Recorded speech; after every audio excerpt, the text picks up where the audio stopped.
saw some riders in green uniforms, thought it was Carleton's green uniform British Dragoons, but it turned out to be Washington's 4th Continental Dragoons, and they got shot. Coming onto the field, we have representing the 1st Maryland Regiment. These are Continental regulars, well-trained, serious, hard-fighting soldiers. The 1st Maryland was probably the best regiment in the Continental Army. They've been fighting wars since 1776 and 77. Well-trained, well-drilled, well-uniformed, under command of a fellow named Smallwood at the beginning. They were called Smallwood's 1st Maryland.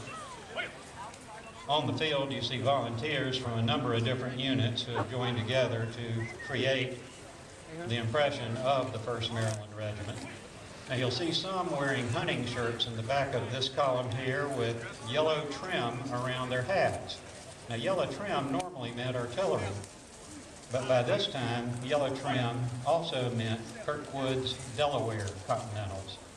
They were from Delaware. Delaware couldn't support them down here, so North Carolina had to give them whatever they had, and they issued them the artillery-style hat with the yellow braid on it. That's one way you can spot Kirkwood's Delaware troops. They, again, hard fighting, good solid soldiers. Their regiment was more than decimated at the Battle of Camden. They were just about a company strength by the time they came to go to the courthouse, but they were some of the first to engage up at New Garden Friends.